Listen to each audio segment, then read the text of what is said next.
Oh,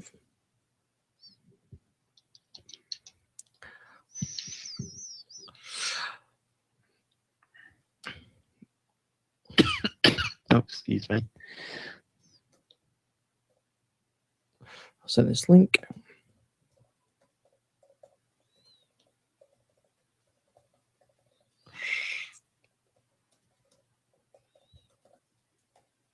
There we go. Jason, Gary, good evening. Good evening. Welcome Good evening to you. How are you? We are now our next half. Well, it's not even half centennial or whatever. Yeah. Not even half century, is it? We're our next 500th shows. Show 501. Yeah. And a good fun show it was last week. It was indeed. I really enjoyed that. Yeah. Yes, it was. It was good to have the messages. Yes, yeah, it was a really good show. Really good to look back, and it's amazing how much time has passed, isn't it? 500 shows is a massive milestone. So well done. And we had lots of comments as well, which was really nice as well. On Twitter came in from all sorts. So thanks to everybody that sent us a message. That was really appreciated. It's nice to know someone is actually listening. Although I'd probably still do it anyway, but I enjoy doing it. So last week, because we were sort of doing our milestone show, we didn't really get to talk about the new build of Windows 10. So I can talk about that. 10122. I think, Jason, did I remember you saying you could put that on your Surface? Yeah, well, I've got the previous build on my Surface already, Right. and had a few issues with that. So yeah, I was pleased to get a new build to try out, which actually, based on the release notes, I decided to jump on the fast ring as opposed to waiting for the slow ring. And I think we've had a phone build as well, maybe since we last talked about it.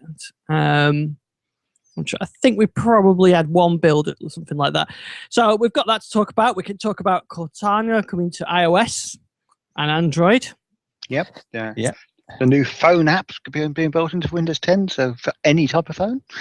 Yes, so that we can talk about that as well. So it's kind of a new philosophy from Microsoft. Yeah, so I think we've got plenty to talk about.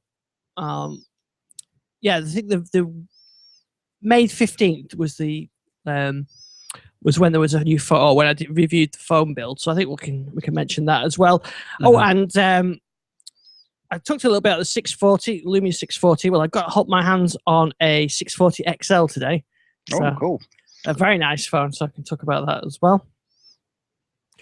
So lots to talk about. So where should we start? Let's start with the news today. So Microsoft announced a new. Before I just start as well, Richard says he's not plucked up the courage to try Windows 10 after his last experience. Yeah, we heard all about that. Yes, we did. So we'll come back to Windows 10. But anyway, for Windows 10, Microsoft have announced a new companion app. Did you see that today? I saw some brief news regarding. I think I didn't really pick up much detail, but it seemed to be some kind of application designed around the fact that you might have a Windows 10 tablet, but you're not necessarily a Windows phone user, or that you have other devices that you want, kind of integrate into your daily tech life. Yeah, it's almost like that, but it's I don't know, Gary. What do you think? It seems to be more of a way of getting you to set up on services up for Android and iOS. Yeah, it's a bit of both. I mean, it's basically a phone management piece of software for the PC, desktop or tablet, whatever you want to do, which connects to any platform: Android, iPhone, Windows Phone. Allows you to transfer content to and from them, set up OneDrive, all sorts of things. And I think will prompt you to. It's not totally clear, but it sounds like it might be prompting you to install services on the Android and iPhone system, to like Office and things like that, to make sure you've got everything you need to communicate with your desktop. Yeah, I think that's it exactly. So I think one of the examples, like you mentioned, is OneDrive, and I think when you plug your phone in, and it's got sort of an Android link, I think it then sort of guides you through entering your email address, and it'll send you a link to the iOS or the Android app via email. So effectively on your phone, on the tablet or your PC or whatever, you put in the email account that you've got your Google Play Store connected to, and then it seems to send you a link to download it. I think that's what it looks like it's going to be. Yeah. and it's a way of getting OneNote, OneDrive, and OneNote, and those kind of things set up on those other devices, and as well as doing sort of a bit of synchronization as well. But that doesn't seem to be the main job. The main job seems to be exposing these services. Yeah, I think so. Yeah, I think that seemed to be what they were trying to do with it, which it's quite a wise thing to do, isn't it? Yeah, I mean that certainly fits in with their new strategy, isn't it? Their strategy is mobility of experiences. So regardless of what device you're using, they want you to be using Microsoft services. So the simpler they can make that process to get you on there, then the better. And who knows, maybe one day, if you're not currently a Windows user, maybe you will be. Yeah, exactly. So I think, but there's a couple of interesting things that were announced during that post as well, which was about Cortana. Yes. So Cortana coming to iOS and Android. Yeah. So that's been rumored for a while, but it looks like it's here. And is that good or bad for Windows then? I actually think more exposure to Microsoft services is probably good for Windows long term. It makes shifting to Windows easier. It may be bad for Windows Phone short term because Cortana was obviously one of the big sales things for Windows Phone. But if they can find attractive other things to bring you to Windows Phone, like Continuum for Phone, as we mentioned last week, I think that's definitely a possibility. And I think it's important for them to get the numbers up in general, isn't it? Just to make Cortana I mean, it's the new Microsoft that you go where the users are. Yeah. And as we said, if you get services cross-platform, it doesn't really matter what you run them on. So from a Microsoft point of view, it makes an awful lot of sense. If they're no longer an OS company and more of a service company, and Windows 10 is an enabler for their services, it makes an awful lot of sense. Yeah. So we'll. I think the Android one will probably slightly more integrated to. Into the OS because I think it supports notifications and timers and things like that and alerts. So I think the iOS one is more standalone, but that's the nature of the devices. The OS is on the devices. But that looks quite interesting. One other thing I noticed that they mentioned, sort of almost buried in that post, really, was about Xbox Music. I don't know if you saw that announcement. The Android and iOS version of Xbox Music. So it sounds like they're going to allow you to stream from OneDrive for free on those as well. Yeah, that's right. Yes, because currently the Xbox Music app on Android is quite basic, actually, and it's the same on iOS. And you need to have a subscription, Xbox Music Pass, to be able to access that content. And I remember talking about it on the show. I was trying it, wasn't when I once, whether to see you could access your OneDrive stuff, and it shows up, but it doesn't actually play. So, whereas if you've got the subscription, of course you can play it from the subscription, but not from OneDrive. So part of this announcement was that you'll be able to pick up your iPad, your Android tablet, whatever, and listen to your music stored on OneDrive, which I think is a great idea. They really do want to promote that and make that the choice of storing your music. Yes, yeah, it makes an awful lot of sense. That would certainly be something that's useful for me with kids that have got kind of Tesco huddles, being able to stick Xbox Music and then stick any music they're interested in OneDrive. That that makes my life a lot easier. Yeah, I think it's what we've been looking for with Xbox Music Service. It actually makes it a much more, I'm going to say tenable, but actually something you actually really want to use cross-platform. I mean, it then becomes the only music service which works across all the platforms other than Spotify. Yeah, that's a good point. Yeah.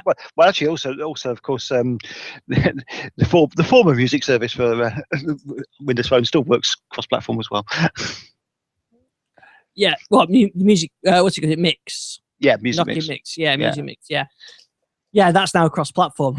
So that's gone the other way. Yeah.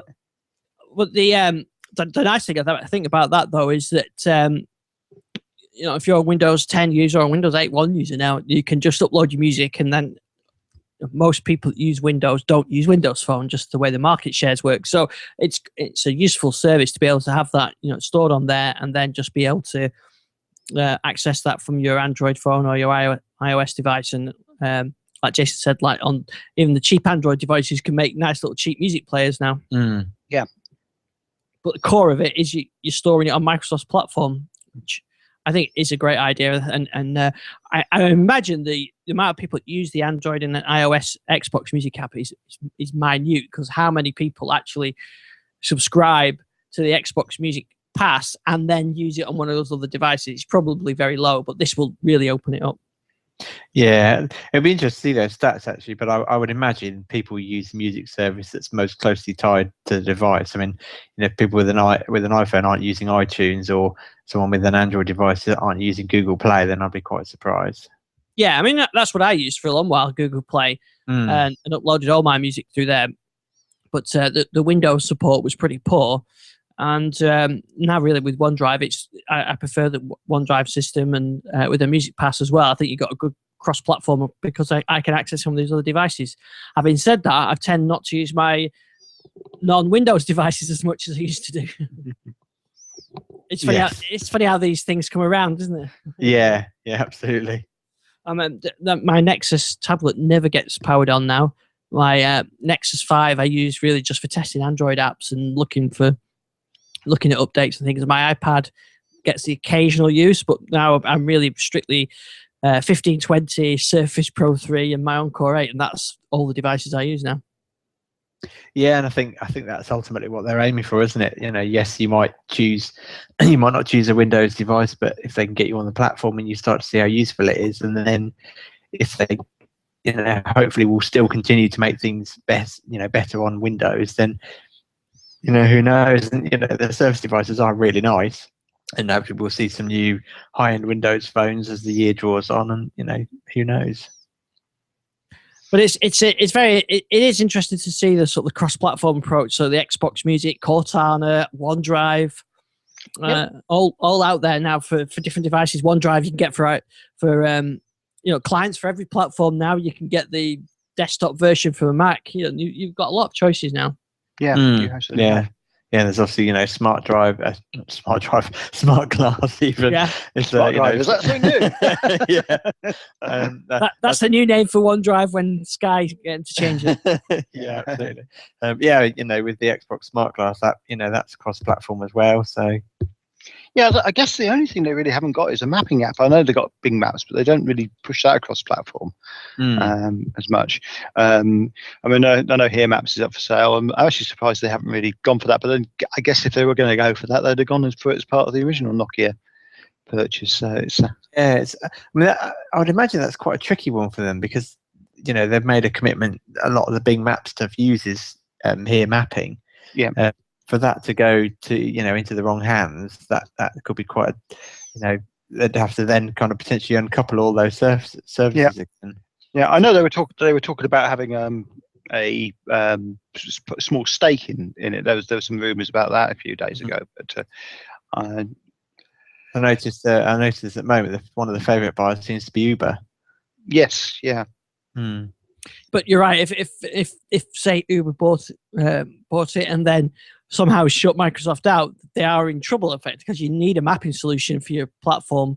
And like you said, they've done a lot of integration work. So I guess that their contracts with Here must be pretty tight. And yeah, I'm not sure what you do as an alternative. I don't know what other map providers are left really now.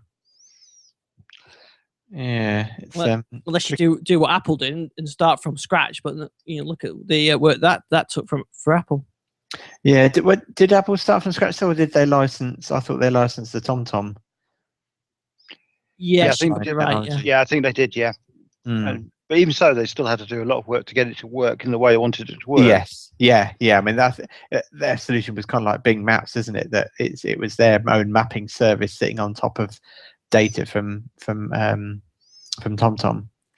Maybe we'll see the Microsoft cars driving around and know that they're secretly working on a new solution. Yes. But yeah, so that cross-platform approach is the new Microsoft, and that's it's interesting to see. And then with this, one thing they highlighted in the post as well when they were talking about these apps was how that with Windows 10 you could connect to your 3-year-old printer and your brand new TV using Miracast. And I think they were kind of highlighting how with Windows 10 you get access to all these devices. Yes, yeah, I think that's quite important, and it is actually. I mean, when you start looking at the whole story of Windows 10, the idea that you can have 32-bit apps wrapped to be part of the store in some sort of VM, that sort of becomes a very inclusive story. That you can take apps which have been written 20 years ago and still run them on your tablet potentially, if it's an Intel-based one. Well, maybe even if it's not an Intel-based one, because we really haven't got to the bottom of that yet. Whether those wrapped apps are going to be able to run on non-Intel platform. I guess we'll see. Yeah. So, talking of Windows 10, and so we didn't really get to talk about it too much. So, last week, so the week before, there was a new build of Windows 10, 101.22. So, I think we were saying before, Jesse, you give that a try, have you? Yes, yeah, it took a while to download it, but eventually got there. It's getting tricky now because I've got like 3 machines, so it takes me quite a while to get them all updated. Fortunately, I didn't run into one of the main issues, which was the upgrade stuck at 18%, which was to do with, I believe, either a mixture of the driver database or leftover remnants from the Windows to old of the previous upgrade. But yeah, mine went absolutely smoothly, no problems at all. And I think this build is definitely to be proven for me to be a lot more stable. I've not had the same problems with the start menu not opening. I've not had the same issues with Action Center. Had jumped through a few hoops, I think, as you've done in, getting, like, for example, OneNote removed and reinstalled. That upgrade process doesn't seem to be quite so smooth. But then I guess most people would be going directly from Windows 8.1 to Windows 10 when it gets released. So I think for me, the only real complaint I've got is there just seems to be, I've seen quite a lot of chatter around this, that so much wasted space on the full screen start menu. I mean, on my Surface Pro 3, I've only got, I describe it as kind of 2 columns of 3 tiles, 3 medium tiles, whereas clearly there's room for, more than that, potentially either 4 columns per group, or even having 3 columns of 3. Go on, Gary, you're going to jump. Yeah, I was going to jump in. I mean, I said this on Twitter. I hate the margins. I really do hate the margin. I can't understand why we've got such wide margins at the side. It just doesn't make any sense to me. I mean, certainly on because I was sort of testing it out on the big screen here, and if I jump into tablet mode here, I must have I get 4 rows up on a 50-inch screen, 4 columns, sorry, on a 50-inch screen, and the margins in between is not like half the size of a tile. It's a ridiculous amount of margin, especially on the white side of the way. I mean, basically, I've got a room for another row of another column in here quite easily, and I can't do it, and that's really annoying. I've seen, I mean, on my Surface Pro 3, when I've rotated the screen or when I've hooked it up to a monitor using the display port out, occasionally I have seen 3 columns. And I did see a tweet from Gabe Bowles saying something along a query, answering somebody that had mentioned this issue, and he said it was an issue with the operating system that they were planning on fixing. Yeah. So I think it's because I think part of my issue is the fact that with the Surface Pro 3, the default scaling is 150%. Yeah, and I suspect if I knock that down, it would make the desktop unusable, but it would at least make the start menu look a bit better. I found so I'm using it in tablet mode on this Encore, an 8-inch tablet. So in portrait mode, it looks very much like Windows Phone. So I've got 2 of the extra large tiles wide. Or if you go for the standard, you could have 4. Or if you go for the mini ones, you could have 8 or something. Yes, probably 8. But then when you put the tablet into landscape mode, I just get the same 2x2. So there is a massive margin down both sides in that. So, so you don't get the extra rows. So, which is good and bad in some ways, because it's bad because you get the wasted space, but it doesn't rejig move the tiles around when you go from landscape to portrait mode, which it does on, say, a Surface, on my Surface Pro running Windows 8.1, which this one my son really hates, when he gets all these tiles all lined up and then you change orientation and it moves them around. Yeah, I'd like to see that. I mean, I'd like to see it so you can lay them out differently for each orientation. Yeah. I mean, have them auto size go the first time. But if you actually then start moving things, they stay in place. I mean, that's difficult to do, but that's what I'd like to see done. But the whole thing feels like it's just been designed for portrait. Yes, yeah, it does in tablet mode. Yeah, it really does. It feels like they don't expect you to use your tablet in landscape mode, and of course, a lot of people do use their tablets in landscape mode. And I think that's a real problem. I mean, the other thing, I like the fact they now can press the sidebar down, but it makes it so damn difficult to get to all apps. It takes forever. How many clicks is it? Yeah, you've got to press the. I mean, the hamburger menu is now up there on the top left, isn't it? So you've got to tap that. Yeah. And then you've got the all apps right down at the bottom. Then. Yeah. So it's stupid. I mean, whoever's done that design, well, they've never used a tablet. Where I find that irritating though is if you're on on my Surface now running Windows 8.1, if I want the all apps, I just swipe up from the bottom. It's one, and why can't I swipe up from the bottom on this one? Because you're swiping up from the bottom to swipe up through the tiles. But if I swipe up from the bottom, it doesn't do anything. It doesn't. Yeah, I guess so. Tiles. It's a dead action, isn't it? I can swipe from the right and bring the action center. Swipe from the left, I get the task switcher. And swipe up from the bottom, nothing happens. Well, I guess it depends how many tiles you've got, because if you've got them off the bottom of the screen, you could scroll with a swipe. But but why not just have like on Windows Phone, when you get to the bottom, you've got that little arrow, and now on Windows 10 for phones, it now comes up with the actual text, all apps. Yeah. So I want to have something like that because I know this is Josh Pollard's pet hate as well, and I we like to give him his weekly shout out. Absolutely, yeah. And I mean, I totally agree with him. You know, it's so much mouse movement. I mean, admittedly, in kind of when you're using it as a tablet, it's quite easy to move your thumbs between those two positions. But for me, actually, the real biggest issue is switching users or restarting the tablet. That is so undiscoverable now. Yeah, I mean, you know, the joke used to be about clicking start to shut down, but now it's, you know, actually shutting down the PC is so hidden. And maybe, I guess, in tablet worlds, maybe people, shut down tablets by holding down the power button. I know on the ARM machines that Windows 8.1, that would bring up the Windows Phone type UI where you drag the screen down to actually switch off. But if you actually want to restart the PC, it's so many mouse clicks to get there. Yeah, I think you're right. There's still some optimization. So in portrait mode, I personally would have it swipe up like in Windows 8, but without that, you could just have at the bottom an all apps indicator, couldn't you? And just bring that just like the phone. Yeah, but the hamburger it's interesting. The hamburger menu it's definitely got mainstream, hasn't it? If it's right there in the yeah. The funny thing is, as I learned with the development thing the other day, it's not part of the development kit. There's no standard hamburger menu. Right. So you've got to roll your own. You've got to roll your own, yeah, which seems a bit odd.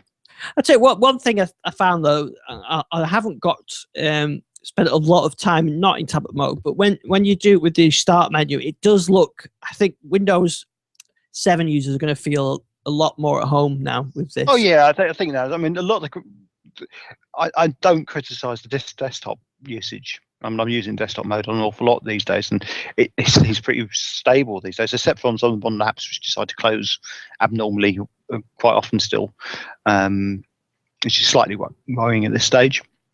But yeah, as a desktop user, you are going to feel familiar with it.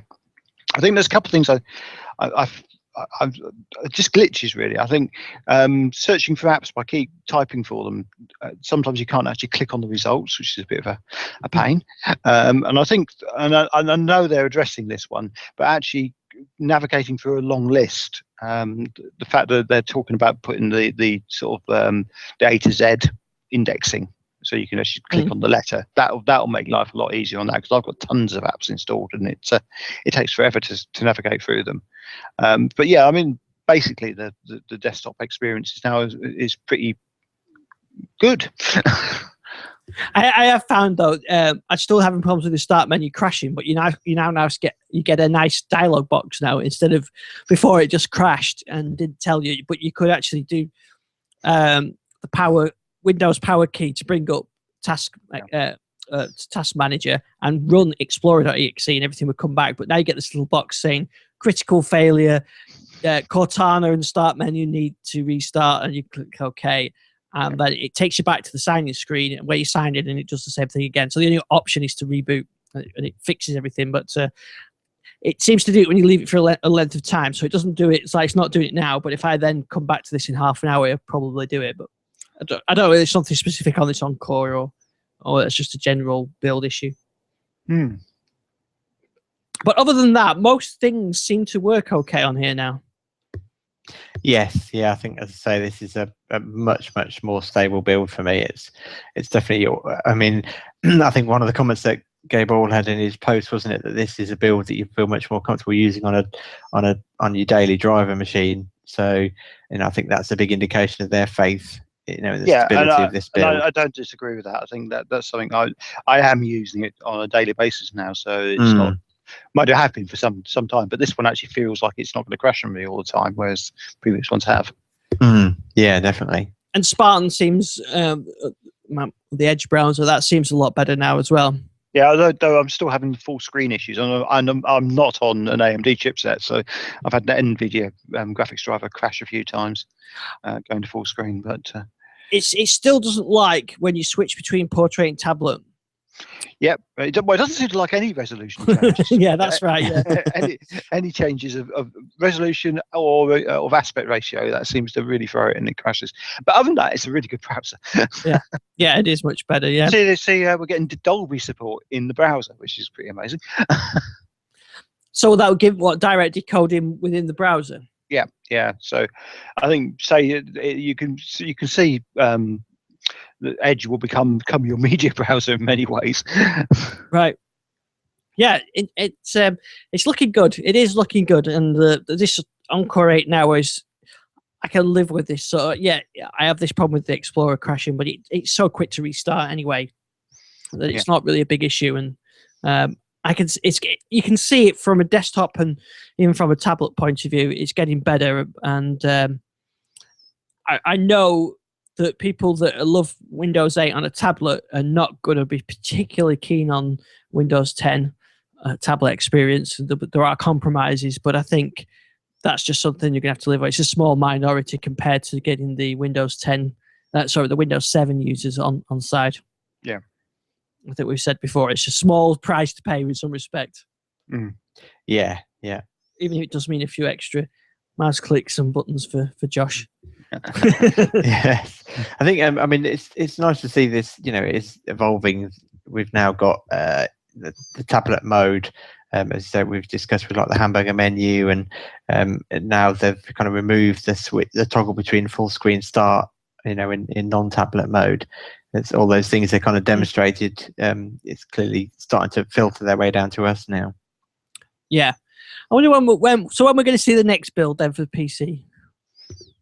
I think we're going to get one fairly soonish. Actually, there's one buzzing around out there, which looks like it's okay for prime time. So I think I wouldn't be surprised to see one possibly before the next show. Because they said that when we were talking about that phone companion, it is going to be included in their future build. So maybe that'll be the next thing that we see. Yeah, I think. Yeah, I mean it's interesting that this build doesn't even have the. It's still Project Spartan, and you would think that seems an odd thing not to have been renamed by this point. Yeah. And I think something else which we saw on, I think it was one of the build I think the build keynote is that the tablet gets a back button, doesn't it? And that should be in the next build. Yeah, it's interesting actually. I mean, I don't know what the lag is between us, the insider builds, and where they actually are. But it seems like 2 to 3 months from what we're seeing on demos, and then what we're actually getting through. Yeah, I mean, I think I did a post the other week. That was I was just going to bring that up actually. Yeah. Sorry, ruined the segue there. Yeah. Well, that's the segue. Yeah. Yeah, it's something that's kind of been niggling at me for a while, and I think I've probably mentioned it a few times on the show that it does seem odd that they're kind of on the one hand asking for feedback. So, for example, feedback on the start menu, but then you see Joe Belfiore already demonstrating that this is iterated. In which case, one, how useful is the feedback they get from people when the design's already changed? Yeah. And secondly, with the amount of time that's passing between each build, it does. I would have said within a week, any bugs or that kind of compatibility information gets less and less useful.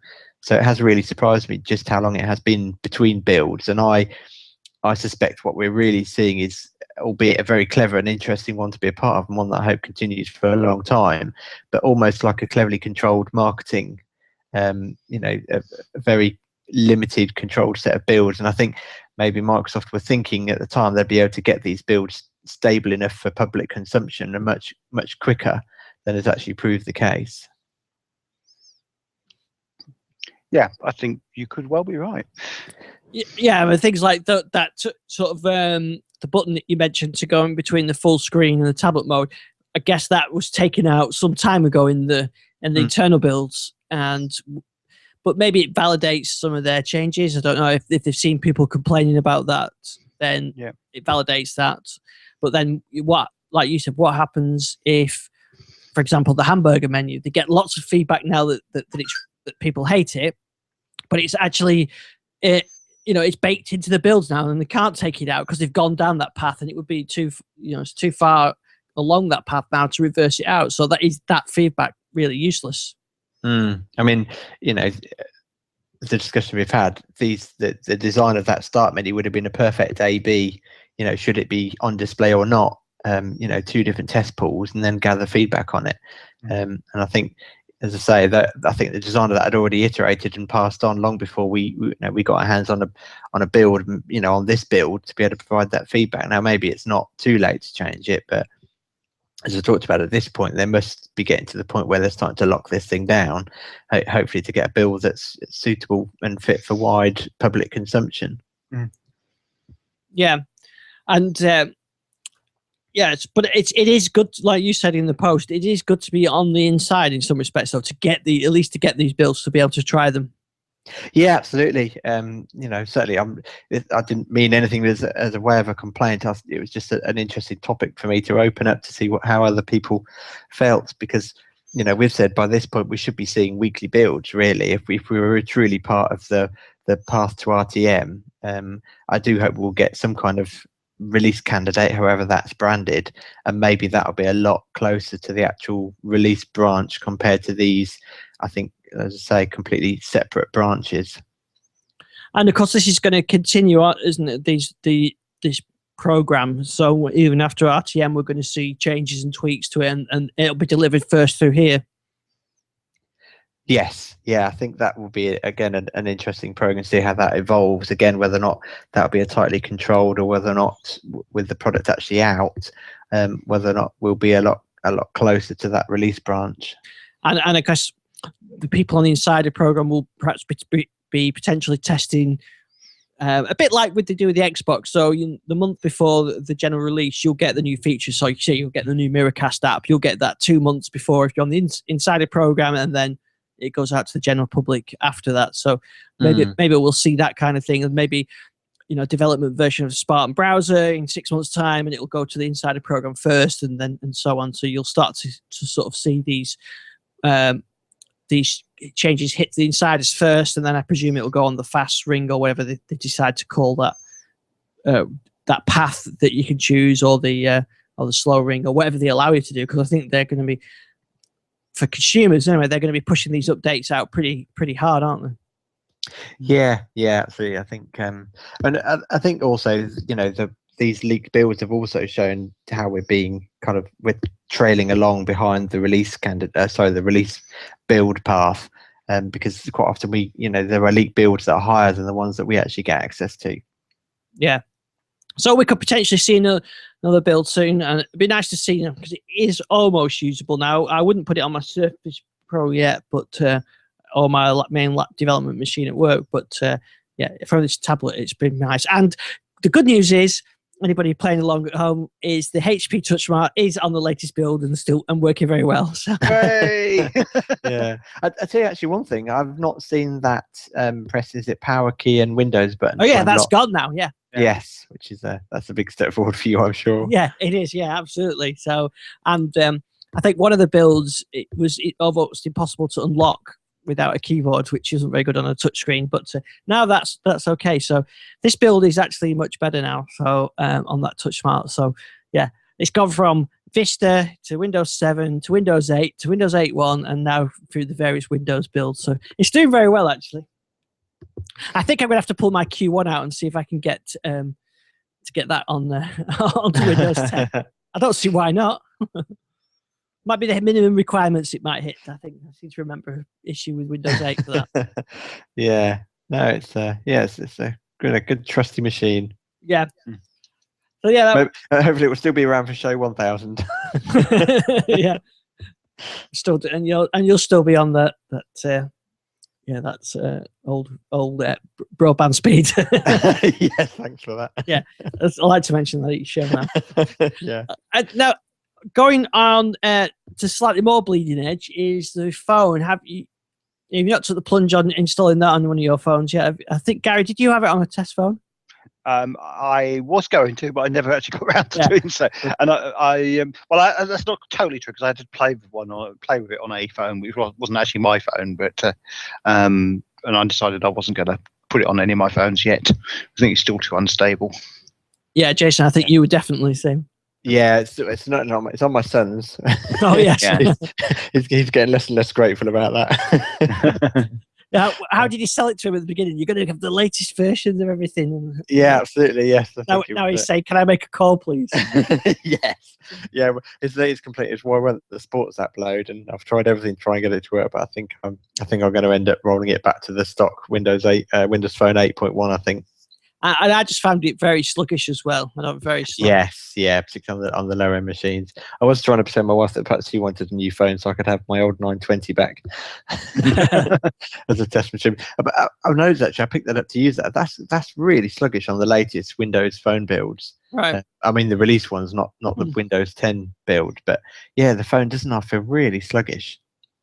Yeah, it's funny that because Windows Phone handles lower spec processor quite well, doesn't it? But yeah, it seems to be graphics related. It seems to be that not using apps, and once they're loaded it's absolutely fine, but it just seems to be transitions. So flicking back to the home screen, there seems to be a real kind of stutter as the tiles kind of fold back in. But the phone itself still completely usable. Now so I'm just trying to think what it's been. It was actually a while ago when the last phone build. I'm just going to check when did I post that. It was about 2 or 3 weeks ago, wasn't it, that there was a new phone build? But you've got the Office apps in there as well. I think we've probably talked about this already, but yeah, it's got the standalone Office apps there and a version of the Windows Store, the new Windows Store, which is like an older version of the one that's in this phone build, in the desktop build. Yeah, it still works quite well. Right, so that's that Windows 10. So hopefully we'll get a new phone build soon. That's what I want to try next. A new phone build to try and yeah, it'd be nice to have a stabler phone build. Yeah, I would actually like to try it, but it just felt so unstable. Yes, no, I think it's definitely not right. Definitely not right to put it on a daily phone at the moment. But hopefully we'll start to see those builds speed up, particularly as Windows 10 on the desktop or on tablets. Once that hits RTM, then I think hopefully the phone builds will increase. Yeah, and of course we do know that phones are potentially a later rollout than the desktop version. Yeah, and I think they also announced, or it was discussed the other day, that the Windows 10 for Xbox preview will start after Windows 10 RTMs on the desktop. Yeah, that's right. There was an update actually for the Xbox I just downloaded tonight that has a supposedly improved Miracast functionality, so I'll give that a test. Because I only got that to work with my Lumia 1520. No other devices would Miracast. So hopefully that's improved. But there has been an update for the Surface Pro, hasn't it? That's got improved Miracast drivers in the May patches. Oh, the original Surface Pro. Well, the Pro 2 and Pro 3 have all got firmware updates this month. Right. Sorry, yes, you're right. Yeah, I was surprised they actually didn't do one for the Surface Pro, the original Surface Pro, because that has all sorts of cards. But it's good to see the ones out there anyway. Yeah. I think that's like hoping for a firmware update for the Surface 2. I think. But yeah, I must admit, Miracast isn't something I really play around with. Like I say, because of its design, I don't find it particularly useful. But I'm just trying to think what else was in there. There was a new HD graphics driver for the Surface Pro 3, wasn't there? Yes. Yeah. To be honest, I haven't really noticed any difference in that, but I will try that with the Xbox, see if that improves it. What else? Other stories I want to mention on here. Oh, let's have a look. I've got some new Microsoft Band apps. There's a new game actually. That was pretty cool. I don't think I talked about this. Pong. You can now get Pong using your Microsoft Band. Yeah, I saw that. It was quite fun. Yeah, it's based on the Bounce engine. Yes, yeah. The original Bounce engine game I found really sort of unplayable, but the developers applied this to a new game, which is essentially Pong, which you use your band and then you rotate your wrist to move the paddle, and actually it's quite good and it's quite fun. Actually, it gives you the sort of the feel of the original. Of the original Pong game, so that was quite good. And it's a nice little free app, so if you've got a band, you should definitely check that out. Oh, and I've just got the message. Critical error has occurred in the shell infrastructure host. Start menu, Cortana, and some apps may not be available. Please save your work and sign out to recover. But you can't save your work because it just has that. It's a modal dialog box. So your option is sign out, and then once it signs out, you've got to reboot to get the start menu back. Oh, the joys of beta testing. Yeah, absolutely. Yeah. I'll tell you one other thing I did notice. I don't know if you've seen this, but on this Encore 8, by default, the text size was 125%. And that has changed since the last build, because I was talking about Twitter about sort of the screen scaling, and it looked different, and it's because of that. So I don't know whether on the Surface Pro 3 it changes, but on this Encore 8, it's all at 125%. So all the text is a lot bigger. And if you change it back to 100%, it actually looks more like it used to do. But I've left it on 125% because it looks quite good. But some of the things are a little bit squashed. Like when you go into the settings, the actual setting for the 125%, you can't read quite to the right of the writing. So there's a few visual glitches on it that they need to address. But actually, it looks better on a small tablet. Yeah, I'm kind of holding off because I noticed there was a second-hand. I think it was one of the Stream 7s. I was very tempted to pick one up, but I think I'm going to try and hold off and wait and get the true Windows 10 sub 8-inch tablet. Well, yeah, definitely, because if you're going to get any of the ones with the compressed drives, I don't think really will take the Windows 10 easily. Anyway, you've got to start messing about with images. I think. Yeah. So my Lynx tablet is not. I haven't bothered doing it on that one because that's got like compressed image on it. So yeah I haven't changed that. Just while we're talking bands as well, I also found a good app today that will monitor your temperature with a live tile on your phone. So it's a real time thing. It's a little service that runs in the background and gives you real time temperature. So if you're interested to know what your temperature is, then give that a try. What else have we got? I'll talk about. Oh, I want to mention about the so Lumia 640. I reviewed and posted a video for that. I think I posted a video last week, but I started playing with the 640 XL today, and I have to say that's a really nice looking phone. I know it's not that much dearer than the 640, but it's almost the same size as the 1520. It's slightly smaller screen size. It's virtually the same footprint. And it has got that same sort of plastic back that pops off like the 640 and some of the other, like 630 really. But it's quite thin, and it's got a little, the camera has a slightly raised area like it does on the 1520. And I think it looked quite elegant design actually. So so far I've quite enjoyed it. I've not put all my apps on it yet, but it's got 1 gig of RAM. So I think that makes more difference than anything else with Windows Phone. But it's a nice little phone for, I say little phone. It's a nice large phone. Yes, more your sort of size, isn't it? Yeah, I think that's if you're someone that likes a bigger phone, it's got very good value for money. I've not finished the full review yet, but so far I really like it. It's a nice designed phone.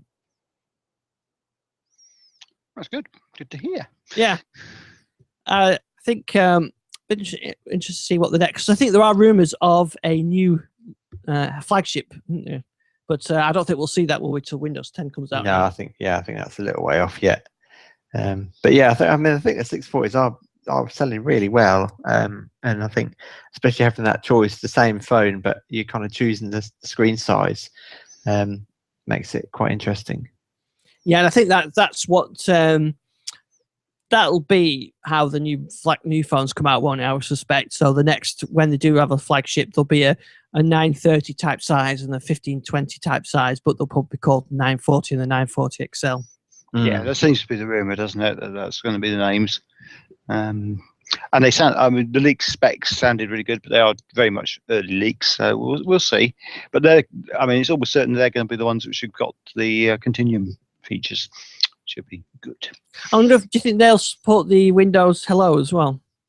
I'd be surprised if they didn't, to be honest. I think that seemed to be where they were going with that whole technology. I mean, it doesn't only make sense really if it goes cross-platform. I wonder what kind of authentication they use, the camera or fingerprint reader.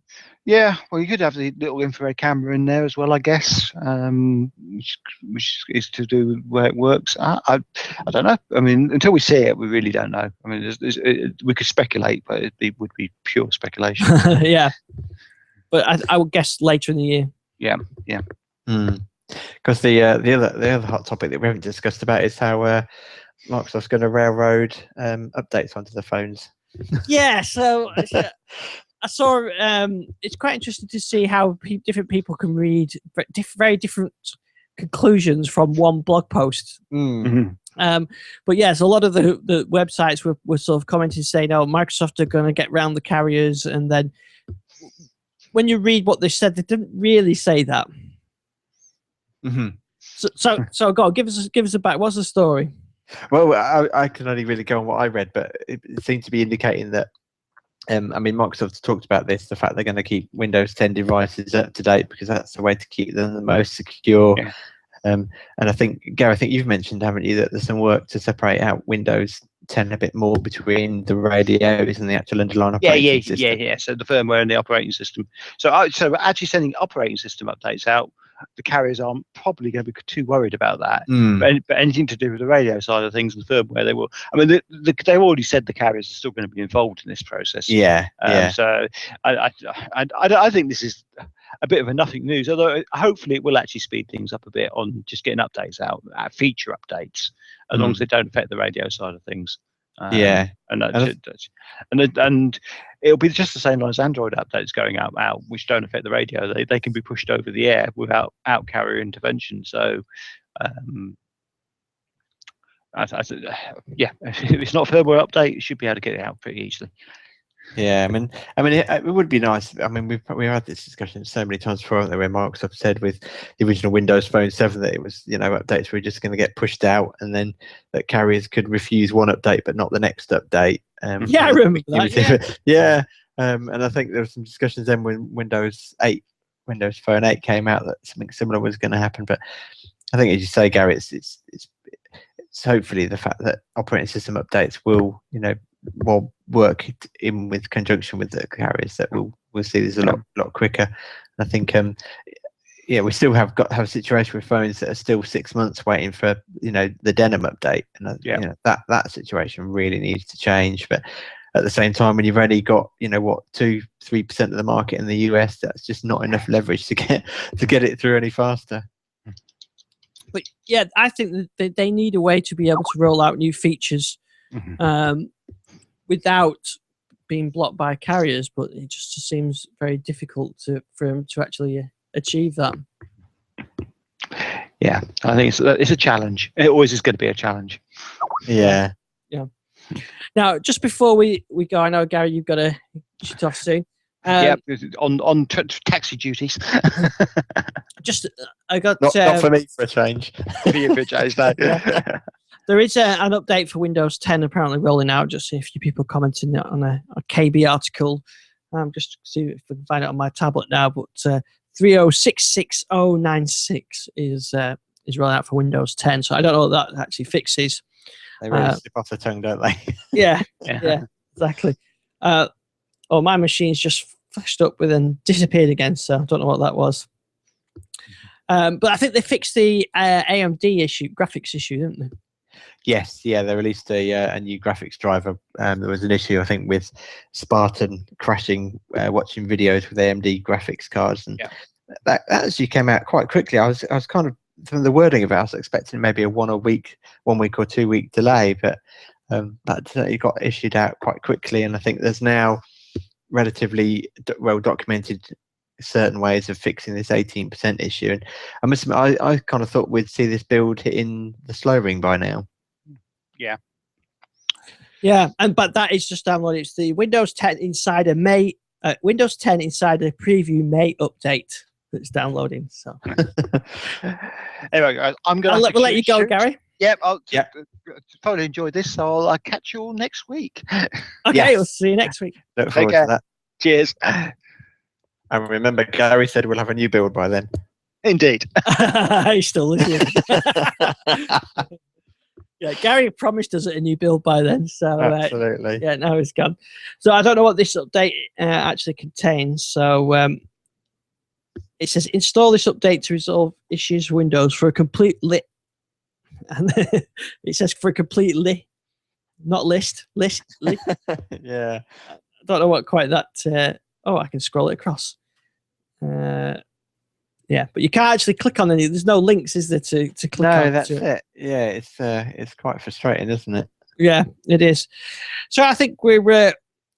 I'll Google this thing. I'll Bing it and see if I can find what this is. So I think that was all the topics I've got going on this week. Yeah, so there's not. There doesn't seem to be any KB article indexed by Bing search yet. Anyway, for that. So no, I'm just asking Cortana. And you'll be able to pick up your iPad and ask Cortana on your iPad.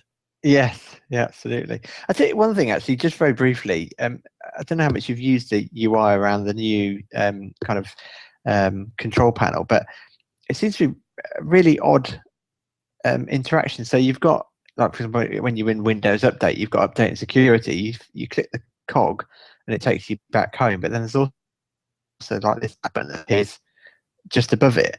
It just seems a really odd, interface design. Yes, so if I go into what to update, yeah, I mean, one almost seems to be like a home button, and the other one is literally just kind of acts like a back button. But when you go home to settings, that back button disappears. Yeah, the whole start thing is a little bit odd. Although I must admit, I am glad to see the back of the old control panel. Yes, yeah, it is slowly going. Like I say, it's caused me a few headaches in the past when my modern apps have stopped running, but yeah, that's very true. So, where can we find you then? You can find me at Database Jace on Twitter.